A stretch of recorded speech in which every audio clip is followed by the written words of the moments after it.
I'm Jonathan Larson with TYTI Investigates, and I did not expect us to be so quickly at the point in this epidemic, the coronavirus epidemic, pandemic, where we were already talking about acceptable deaths and trade-offs, where we decide not to do things that might be injurious to the economy, even though that means people will die. You've got Lieutenant Governor Dan Patrick of Texas talking about how people over 70, grandparents, they're willing to take one for the team forever in order to keep the economy going. President Trump is talking about the number of people who die in car crashes.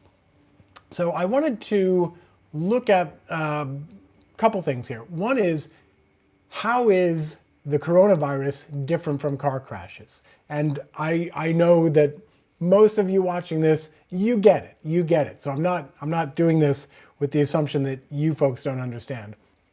I just thought it would be a good exercise and maybe helpful for people who haven't really internalized it to sort of see exactly what we're talking about in terms of the mathematical difference. And of course, there are philosophical, conceptual, political differences as well.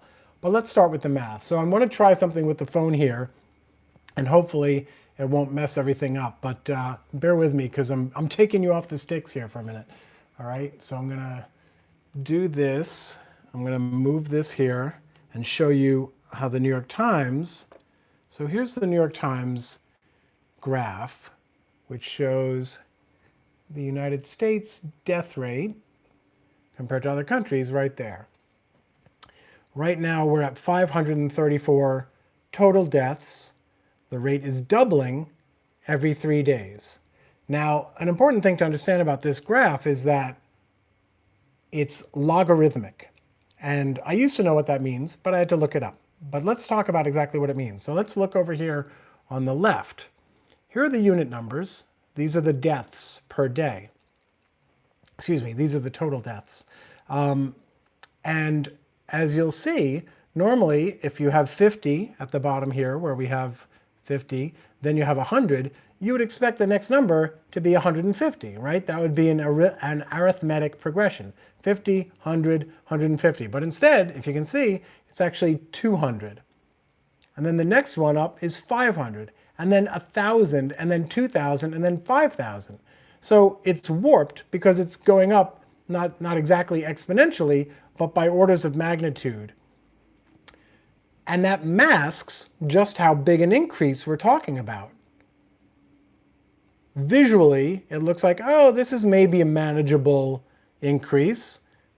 So I went to worldometer.com, and they have a similar logarithmic graph. This is US deaths.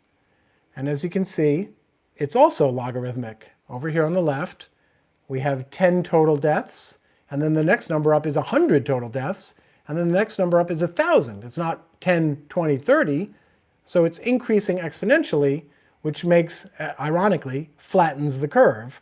So this line looks not too terrifying. Unlike the New York Times, they have a function, however, where you can change it to linear. So let's do that, and we'll see how the chart changes once the units on the left are no longer expressed, are no longer put down logarithmically. Okay, here we go. Ready? Here's the exact same data posted on a linear chart. There's our deaths. There's our total death rate spiking up like that. So that's why, of course, flattening the curve is important, because that number, that rate of increase, becomes very unsustainable quickly. And by the way, obviously that doesn't go unchecked to infinity until the entire universe is dead. It goes until it reaches the sort of physical limitations of disease spread, mostly by killing or quarantining due to incapacity, pretty much everyone. And of the healthy people, even the idiots can see how bad it is and they stay home, and that limits the spread. But I wanted to do an exercise to show the difference between car deaths and coronavirus deaths. So 36,000, roughly 36,000 people die in America every year as a result of automobile fatalities. That's roughly 100 people a day. So if we assume, now that's a steady rate, right? That rate doesn't change. You might have minor seasonal fluctuations, etc., but that's roughly an average rate. The rate does not go up. You don't have this happening to the total deaths. Let's assume a 25% daily increase in the rate of deaths from car crashes, okay? Oops, sorry, I messed up already. So that would mean that on day 2, you multiply the total number of deaths by 1.25. That would give you the result, adding in a 25% increase. Sure enough, 125 people dead on day 2 of coronavirus-like increases in car fatalities. Here's day 3, 156 people. Day 4, day 5, ignore all the numbers to the right of the decimal. That's just a result of the fact that we're using fractions. We can round it up. We're now on day 6, or day 5, with 244. Day 6, day 7, day 8, day 9, day 10, day 11, day 12, day 13, 14, 15, 16, 17, 18, 19, 20, 21, 22, 23, 24, 25, 26, 27, 28. We are 1 month in, and we have already had 41,000 fatalities from car crashes. We would see a very dramatic public policy and social response to that. Why? Because they get the point. So there is a very real, oops, I'm on the wrong side there. So there is a very real difference, right, between car crashes and coronavirus deaths, arithmetically speaking. Sorry. We have seen there's a massive, massive difference with car crash deaths if they went up at the same rate at coronavirus rates. Now, why isn't that being internalized in the way we're thinking about this? I rarely like to use the fallback of because they're idiots, but it's because they're idiots. They are stupid. And so they never probably even learned just how awesome a power exponential increase is. And people are going to die because of that. How many remains to be seen. But the other thing I wanted to talk about is the philosophical mess of saying, let's choose, we choose this outcome, we choose fatalities for social goods all the time, right? We choose to allow cars on the road knowing that people will die. We erase the national speed limit of 55 miles per hour knowing that people will die. The difference here is that it's much more directly causal and identifiable. That's one difference, right? When automobiles were first invented, pedestrians actually had right-of-way everywhere. There basically was no such thing as sidewalks, and cars just had to deal with it. You just had to sit there. Someone's walking in the road, too bad, screw you. Get out of your damn car. The automobile companies, actually, I read about this a while ago, went on a PR campaign that was aimed at pedestrian safety, and what they did was they flipped the dynamics so that now pedestrians had an obligation to stay on the sidewalks that emerged from the need to be safe, right? The irresponsibility of cars in the roads translated to a need for pedestrians to stay on the sidewalks, which then translated into cars having the right to the streets. None of these things were sort of examined or scrutinized in those terms, let alone the number of fatalities we would have. I mean, they were, but not in a large social discourse. It wasn't a conscious choice where America said, we're going to march 36,000 people into the Logan's Run facility as a sacrifice to the automotive gods. Now, you can make a valid argument that we're de facto doing that anyway, but most people are not thinking in those terms. Those are the terms we're thinking in right now. So you can't elide that reality anymore. And the biggest, most criminal aspect of all of this is that it's unnecessary. We're not talking about a permanent shift to the society. We're talking about a temporary thing that everyone recognizes would be better in the long run.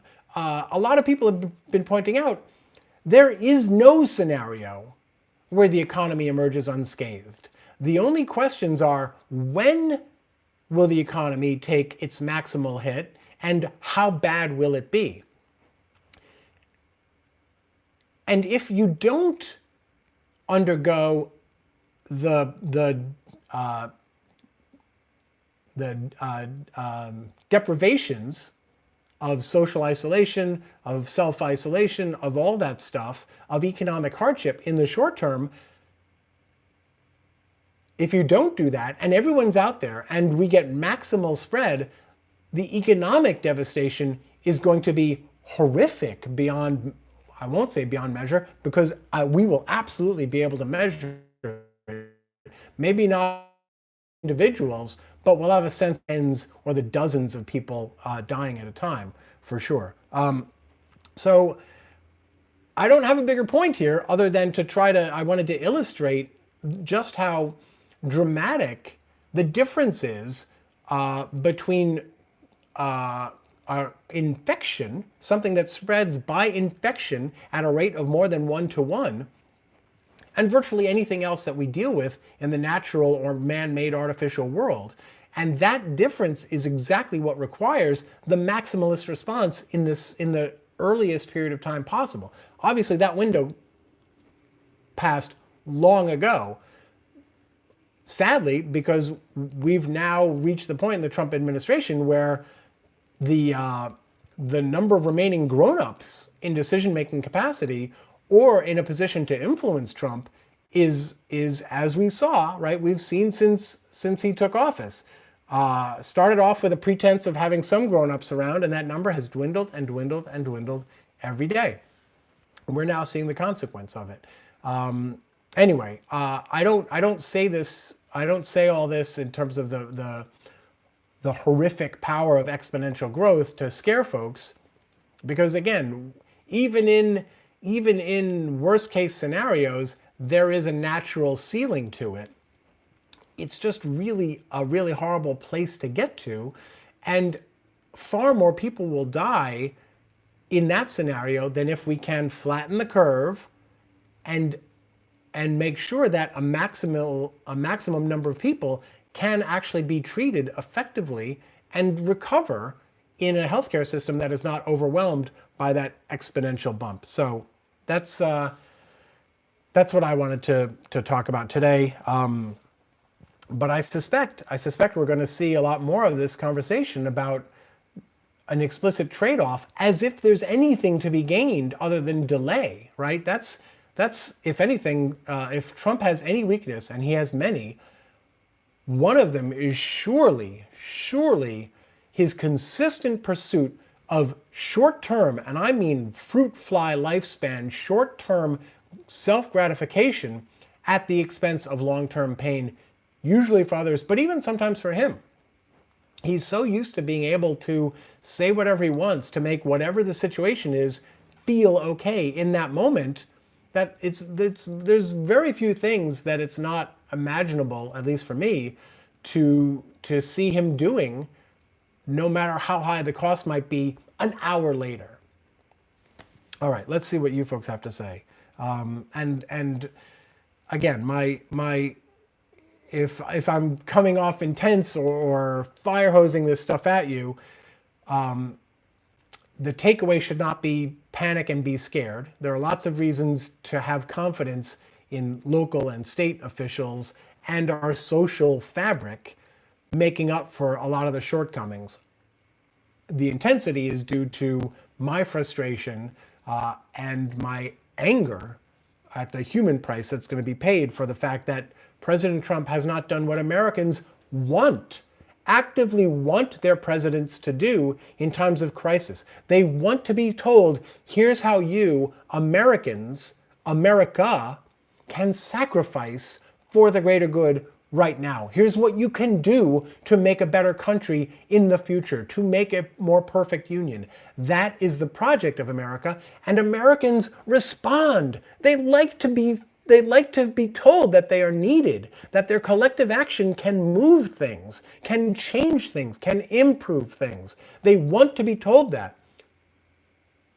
But we have seen time and again from these semi-libertarian, laissez-faire, free market, invisible hand morons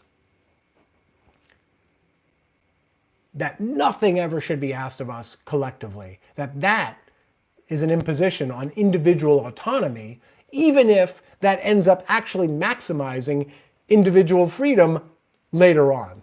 And even if it's done by choice, right? So after 9/11, what was the big ask that President Bush made of us? He said, go shopping. Go shopping. I lived in New York City at the time, and we could still smell it in the air for weeks. We could see the smoke rising for weeks. And our president is on TV, and what he wants us to do is go buy a thing. It's heartbreaking. Let's see what you guys have to say. Also, hi guys, I hope you're all well. And thank you to everyone who shows up early and sticks around, by the way. If you're new to TYTI Daily, I usually put up my frozen face as a thumbnail so that there's a waiting point for so that people who subscribe, which I hope you will, it helps us. And also it means hopefully that you get a notification from YouTube that, yep, we're on air and we're talking about stuff. So that's why I ask you guys to hang out in the chat for a little bit. But we get started every day at 11:30 a.m. Eastern time, or at least that's our goal. Okay. Reptile Z says, I've been social distancing for 5 years now. Mighty Mouse says, me too, can't stand most humans. Sherry Atta says, haha, I suppose I have been too. I enjoy my own company. Everyone, of course, is kidding on the square, as they say. There's some truth to it, but obviously everyone recognizes we're trying to make the best of a bad situation.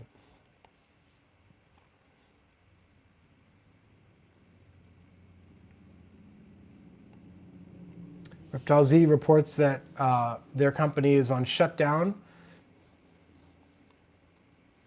at the moment, and someone I know just got laid off, or more correctly, furloughed, right? Laid off is what happens when you work for a company where you're actually on staff. Furloughed is when you were on the spear tip of the gig economy and weren't actually getting everything that you should from a company. Not that I'm saying it should be from companies. Even companies agree that healthcare should not be provided by the person who pays you to make widgets, right? That's a weird counterintuitive thing if you didn't grow up in that system.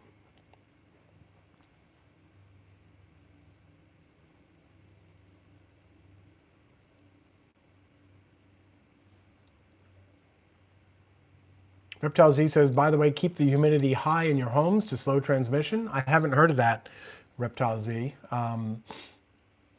If you could post a link, I'd be curious to see that.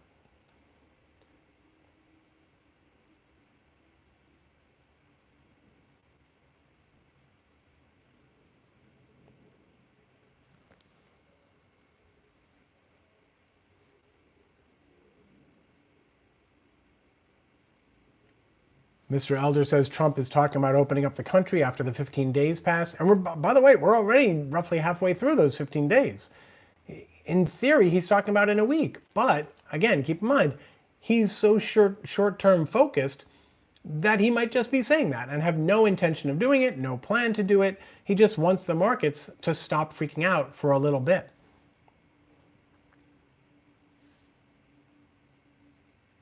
Lance A says, limit stress. Stress drops immunity. That's good advice, but it sort of begs the question of how. How do we limit stress in a time that is inherently stressful? I do think there are some answers out there, but I would encourage folks to post them in the comments. What I would add to them is social contact, even if it's not physical contact, I think helps. And I'm certainly seeing it in my family. I'm not doing it as much as I should because I am one of those misanthropic types. I'm generally fine with my own company. Although I enjoy, hanging out with people, as I hope you guys recognize. But I don't have that restless urge to like go out and seek people every day.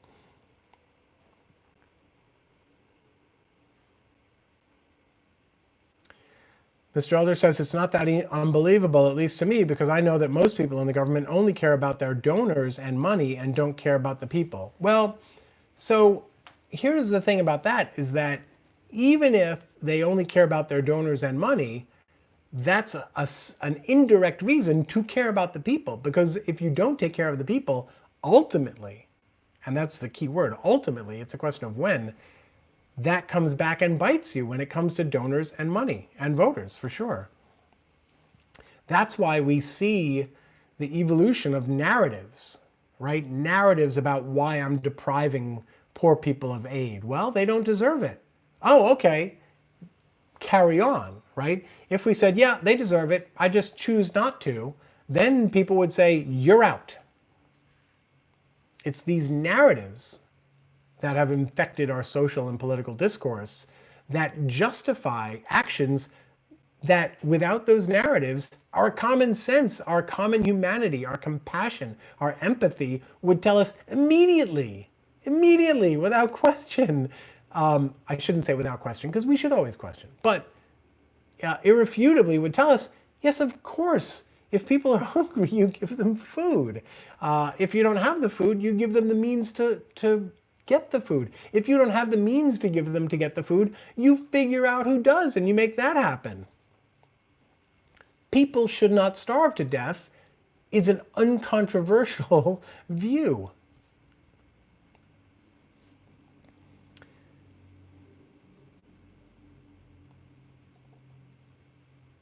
Shariatis says they don't consider your job essential until they need you.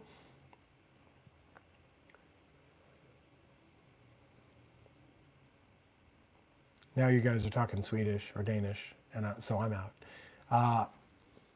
Autumn Tally says, I am considered essential because I stock shelves at nights for Walmart. I feel more scared than essential. Stay safe, people. Sanitize everything. I'm sorry you're feeling scared, Autumn Tally. I don't know what I can do to help with that, except, to remind you, take solace in the fact that in the numbers, right? The numbers are scary, but the numbers are also really positive. The better we manage this, the more likely that the ultimate fatality rate is going to be something like a blip when you look at the historic trend. And the vast, vast majority of people, even if they're infected, will not die from this. So we're in this scary period where we don't know how bad things will get, but there aren't a lot of scenarios where it's actually apocalyptic. In most scenarios, most of us are fine. So try to remember that. Shariata says, if millions die, who will buy their stocks? Of course, right? Who are the 1% going to sell their crap to? Who are they going to extract their wealth from? Mr. Elder says it's how the people in power are. They only care about the money in corporations. People are not considered at all.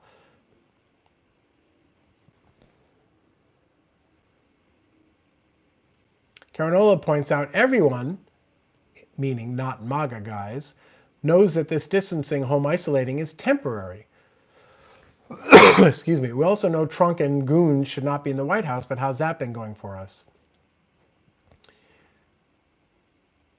Reptile Z says the wealthy have people to send out and run their errands. They're going to be fine. Well, not all of them are going to be fine because a lot of the wealthy like to be with other people. And we've seen wealthy people come down with coronavirus.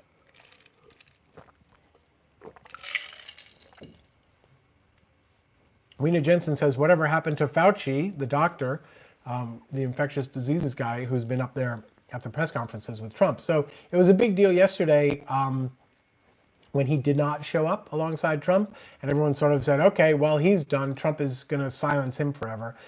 But Steve Clemens, who's editor-at-large at The Hill, I'm connected with him on social media, and he actually posted yesterday that he had spoken with Fauci, and it did not appear that there was anything political behind his absence. He was merely doing something else at the time of that news conference. So let us hope that that is true. Curious Cleo says, our president is ignorant, our politicians are greedy, and our regular people will pay the price. Well, they're paying the price not just for the greed of the wealthy and the ignorance of the president. They're paying the price. We're all paying the price for having succumbed to a mindset that allowed Trump to become president. Trump would not be hired by most people for any job that required any kind of rigorous examination for what they can do. And what happened was we started to devalue politics and political leadership and the presidency. And we watched as pundits on TV spoke seriously about whether or not people wanted to have a beer with the president. That's when you turn it off. We didn't turn it off. We kept watching.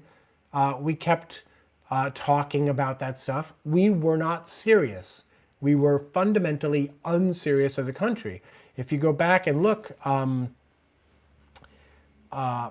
to 9/11, I believe the big story at the time was the murder mystery around Chandra Levy, a young woman who was killed, I believe, in Washington, D.C., and a congressman was actually a suspect for a while. I forget how the case ended up resolving itself, but the point is, it was just a salacious thing, and the entire national media were all over it.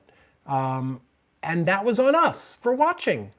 We were unserious, and part of the problem is that we haven't yet adjusted to the undifferentiation of our news. And what I mean by that is that we used to get our TV news in very discrete, recognizable packets, 6:30 p.m. on the networks for half an hour. And in 1977, ABC led, their first story of the night was the death of Elvis Presley.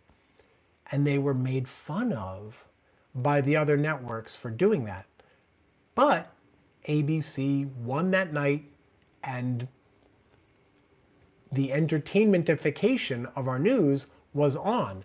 And so now our news is not produced. Let me put it this way. I don't know if I've ever told you guys this, but a character on the Newsroom, the HBO News show, The Newsroom, was in part based on me. I don't know if that's ever been said officially, but that's my story, and I'm sticking to it. And if you watch The Newsroom, you would have this idea that all the news, TV news executives were not only brilliant, super well-informed people, but they were journalists who had broken stories and were telling truth to power every day of their careers and getting rewarded for it. Whatever the opposite is of all that is much closer to the truth. I have encountered some horrifying boobs who are in positions of power at these places, and they're succeeding. And they're succeeding because it doesn't matter whether they're boobs, because they're not producing the newsrooms, the news shows that we imagine coming out of fictional environments like HBO's The Newsroom. I don't remember what point I was making when I started off on this rant, but I'm going to rest assured that I made it. Okay. Let's see. I lost you guys for a second here, so let me see if I can find you again.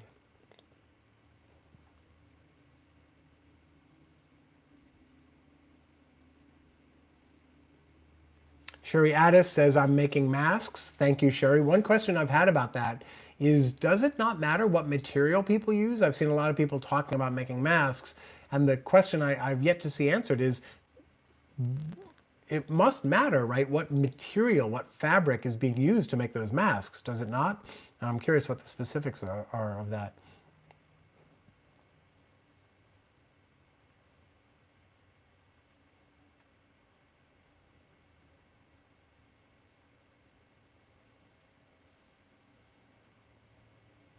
Alice Murphy says, my son has it in Cleveland and he tried to get tested and was told no. They're saying that the tests are only for those over 65. Well, Alice, I'm obviously very sorry to hear that. I hope the fact that this is your son means that it's more likely that he's not in one of the at-risk age groups, that he does not have underlying conditions, and hopefully will not only be fine, but maybe if he hasn't been tested, maybe he doesn't even have it. Maybe that will turn out that way, but certainly I hope he and those around him are taking care of each other and themselves. And obviously, I think we all wish the best for you and your family. Reptile Z says, blue collar and working class people are going to take another gut punch for the wealthy.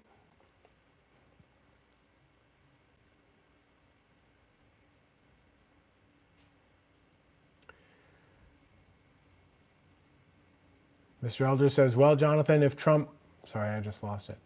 If Trump gets his way, once the 15-day period is up, everyone will be told, get back to work and die, which I should point out will be bad for the economy, right?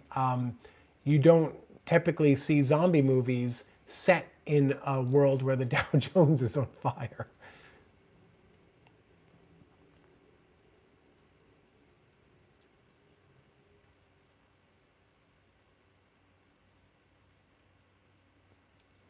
Alice Murphy follows up on her son, says he's having trouble breathing, but not too bad. Fortunately, he's relatively young and healthy. If he's having trouble breathing, I hope you folks are making every attempt you can to get him hospitalized, because that can potentially worsen in a short period of time. So I would imagine if you can, if the capacity is there, it would be better to get him hospitalized or at least under observation sooner rather than later, if you can, and I certainly hope you can. Sherry Addis says, people in general are selfish and greedy. Unless everyone distances, the transmission will spread because they think they won't die. Doesn't mean they won't have permanent lung damage and kill others.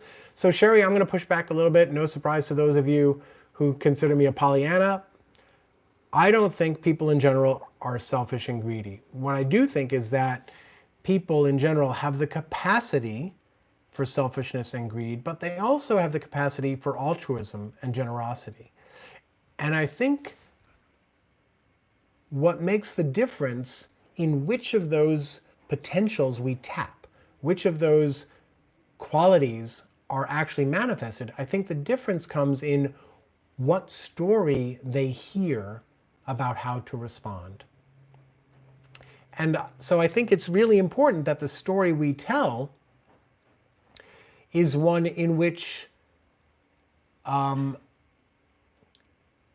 there is a material benefit to people being generous, to people making sacrifices. If you explain to people, if you show them and tell them how it will matter that they do something, how it does not imperil them, right? A lot of times selfishness and greed come out when they think they're protecting themselves. They're afraid.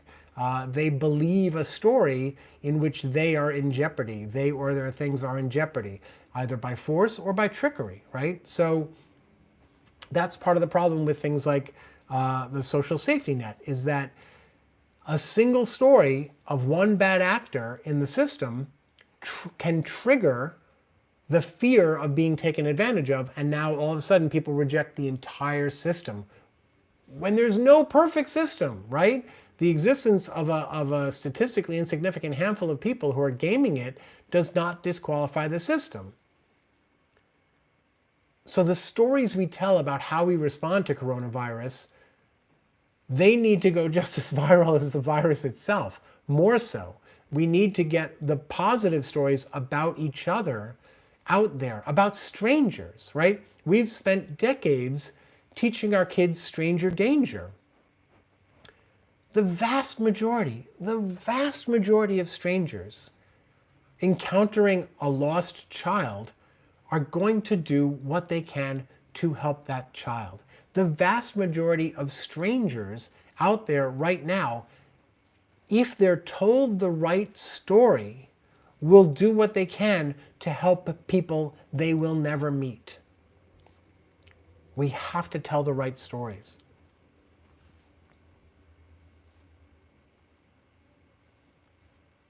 Autumn's Alley says, to be informed is best. Thank you for what you do. Keep being strong. I'm going to assume, and I hope everyone takes it this way, that you mean all of us. And I thank you for the sentiment either way. One thing I will suggest, though, is that we can be overly determinative about what it means to stay informed, to be informed. That does not oblige us to become addicted to every single piece of information in real time as it comes out.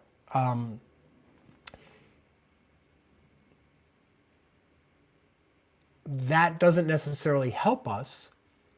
So I think we need to curate our own information intake. We have to protect ourselves from the mania, from the addiction that can be triggered by the legitimate need to stay informed. No one tells you how informed you need to be. And so a lot of people they're just going to open up the fire hose and say, bring it. And that's not healthy. So curate yourself. Know what kind of information you need, know when you need it, and judge for yourself, figure out for yourself where to get it from. There are times, last week I was on vacation, I did not go on Twitter a single time. I was fine. Emotionally, I mean. Maybe I missed some piece of information that'll end up saving my life. I don't know. But the point is, use your discretion when it comes to being informed. Be informed is not a mandate that you are obliged to fulfill every waking moment. So yes, be informed, but do so exercising discretion about what's the best way to balance being informed against the stresses and anxiety of taking in every single piece of information you can.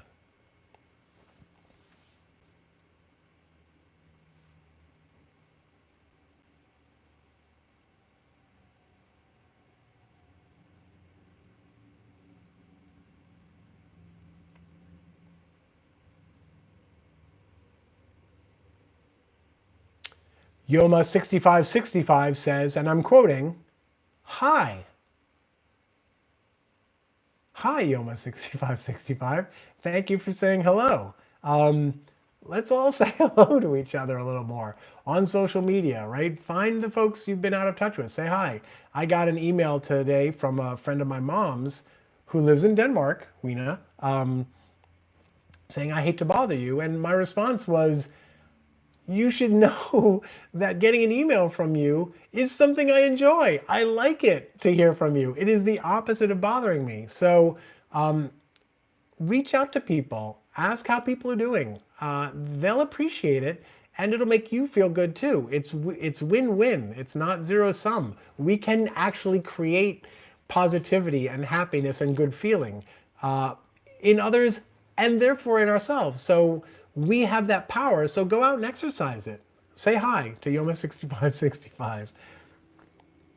Peter Zelenkoff says, Darwin in action, people. Try to stay safe.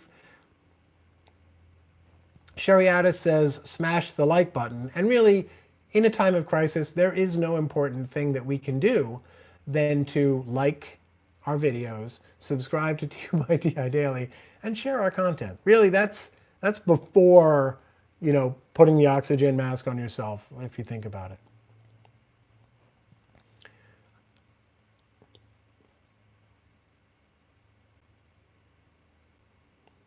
Caranola says, you guys heard, right? The Tokyo Olympics have just a couple of hours ago been postponed to 2021. This is a good thing, not only for the immediate impacts, but for the indirect, right? That tells Wall Street, if Wall Street is driving the Trump bus, Wall Street is also getting its cues from other sources. The Tokyo Olympics, which I think were set for what, June, July? A few months off. Them postponing tells Wall Street it's serious. If Trump, if his demeanor and his decisions do not match, do not rise to the occasion of the severity that Wall Street is perceiving, Wall Street will tell him. So essentially, if Wall Street and the moneyed, the real billionaires are the people driving Trump, we need to put our fingers on the levers that drive Wall Street, right? Things like consumer confidence, whatever it might be. When our opinions are aggregated in whatever form, protests, anything, target the people who influence and move the president.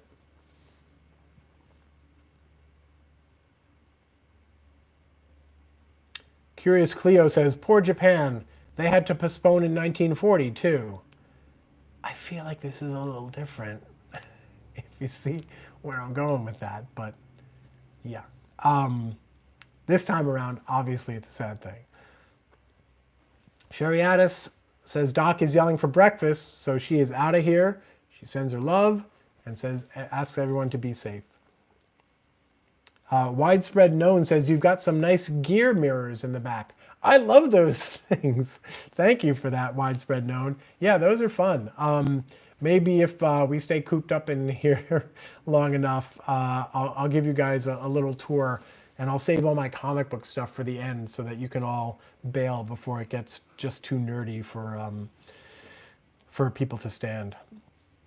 Karen Ola says, I'm over here fighting to keep my teaching work alive while washing my hands so much, wearing masks, humidifying my place, and being home as much as possible, doing some video classes. Good for you, right? Let's adjust. That's the project now, is we all have to adjust. We have to make changes. And the transition is easier the sooner we accept the need for it and just say, yeah, okay, this will be normal now, and I can stop thinking about transition and start thinking about other things, right? If we accept, okay, I'm going to wash my hands once an hour on the hour, whatever it might be. Once you accept that, then that mental battle is no longer occupying your headspace, and you can focus on things, your headspace on things that improve the condition, whatever condition you're in, whether it's reaching out to other people or being creative with your time.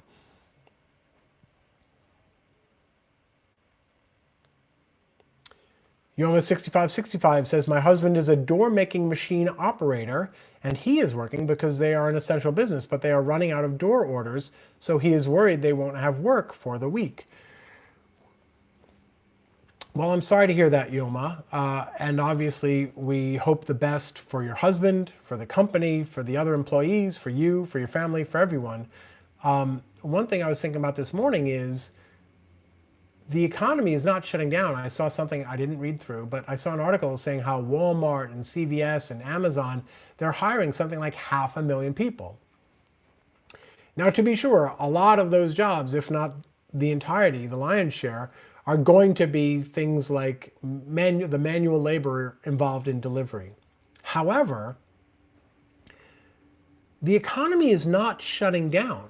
People are not stopping eating. They might be stopping some travel, but individual travel may be shifting, but commercial travel is increasing, right? The economy doesn't have to shut down. The economy has to pivot.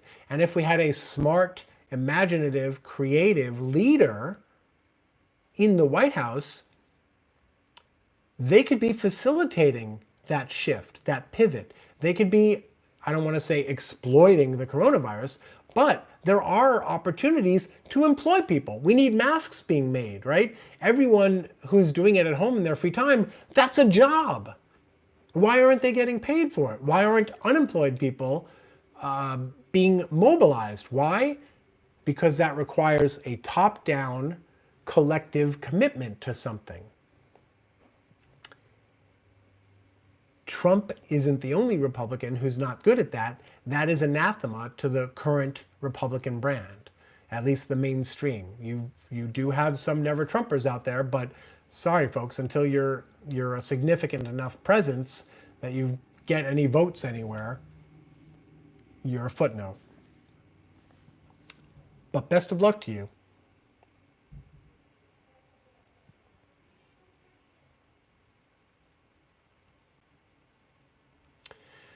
Mr. Elder says, let's hope you're right, Jonathan, that he's only just saying. I really, really hope you're right, Jonathan. So I'm assuming that's about Trump saying he's just saying the 15-day period will end. I think the way, and I don't like to get into psycho speculation, but I think the way Trump operates is when he says it, he believes it. But him believing something does not, unlike non-sociopaths, commit him to that thing. He is fluid in his belief system. So if he believed one thing yesterday, the fact of that belief and the reasons for that belief have no bearing on whether to believe it again today. Why? Because he had no reason for believing it yesterday, except that it made him feel good to be able to say that he believed it, so he believed it, and then he said it. My guess is that what will happen is that before we get to the end of the federal national self-isolation guidelines, it will no longer feel good to say they're going to expire, and so he will not. That is my guess. Is it possible that he is that mammothly, gargantuanly, Brobdingnagianly stupid to still do it? I don't rule out anything anymore. But I think his history is one of saying whatever makes him feel best in the moment. And I don't think that anyone around him, when that moment comes, will say, yes, now is the time. Because that exponential curve I showed you before, that will not be on the downslide by that point whatsoever.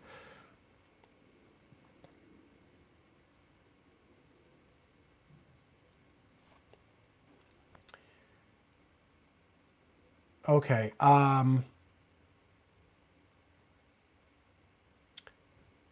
So guys, I'm going to log off. I'm going to say goodbye. I'm going to wish you all well. I'm going to ask that you, if you want to clip the chunk I did at the top that sort of shows why car crashes are different from coronavirus, and share that with people so that they understand, oh, this is not an average rate every day. The rate is increasing. Hopefully people will get the message, and that will make the end of self-isolation much less socially acceptable. And I'm not saying that, my little video with your help is going to make the difference. I think a lot of people are pushing that. So if you can find other better sources to push that idea, use them instead. But try to get that message out to people who might be tempted to fall prey to that, because it's BS. Okay.